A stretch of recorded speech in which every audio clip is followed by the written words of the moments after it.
മലയാളത്തിലെ സമീപകാല റിലീസുകളിൽ പ്രേക്ഷക പ്രീതി നേടിയ ചിത്രമാണ് മോഹൻലാൽ സത്യൻ അന്തിക്കാട് കൂട്ടുകെട്ടിലിറങ്ങിയ ഹൃദയപൂർവ്വം. തിയേറ്ററുകളിൽ നിന്ന് മികച്ച വിജയം നേടിയ ചിത്രം OTTയിലും തരംഗമാകുന്നു എന്ന റിപ്പോർട്ടുകളാണ് പുറത്തുവരുന്നത്.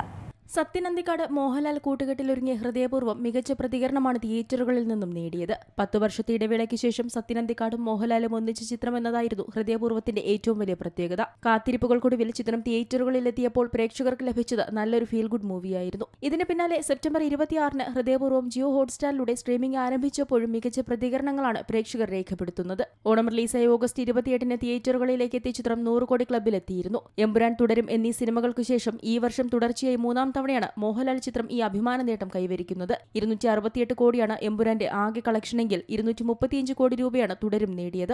ഇതാദ്യമായാകും ഒരു നടന്റെ 3 സിനിമകൾ ഒരേ വർഷം 100 കോടി ക്ലബ്ബിൽ ഇടം നേടുന്നത്. അതേസമയം 100 കോടി ക്ലബ്ബിൽ ഇടം നേടുന്ന സംവിധായകൻ സത്യൻ അന്തിക്കാടിന്റെ ആദ്യ സിനിമയായും ഹൃദയപൂർവ്വം മാറി. ആഗോള കളക്ഷനും സിനിമയ്ക്ക് ലഭിച്ച ബിസിനസും ചേർത്താണ് 100 കോടിയിലേക്ക് ചിത്രം എത്തിയിരിക്കുന്നത്. ഇപ്പോഴത്തെ പുറത്തുവരുന്ന കണക്കുകൾ പ്രകാരം സെപ്റ്റംബർ 29 മുതൽ ഒക്ടോബർ 5 വരെയുള്ള ഒരാഴ്ചക്കാലത്ത് ഇന്ത്യയിലെ OTT പ്ലാറ്റ്ഫോമുകളിൽ ഏറ്റവും അധികം കാണികളെ നേടിയ 5 ചിത്രങ്ങളുടെ കൂട്ടത്തിൽ ഹൃദയപൂർവ്വവും ഇടം പിടിച്ചിരിക്കുകയാണ്. ലിസ്റ്റിൽ 3-ാം സ്ഥാനത്താണ് ചിത്രം നിൽക്കുന്നത്.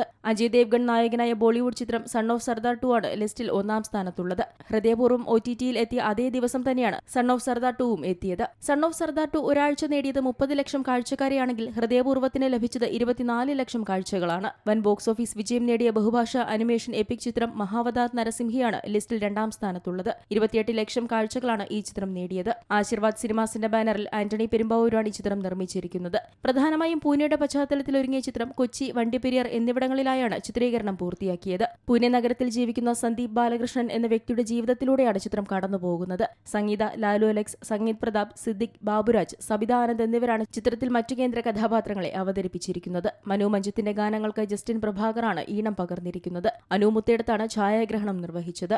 Entertainment desk, C Malayalam news. ഏറ്റവും പുതിയ വാർത്തകളും വിശേഷങ്ങളും വിരൽ തുമ്പിലറിയാൻ സി മലയാളം ന്യൂസ് എല്ലാ ഡിജിറ്റൽ പ്ലാറ്റ്ഫോമുകളിലും ലഭ്യം.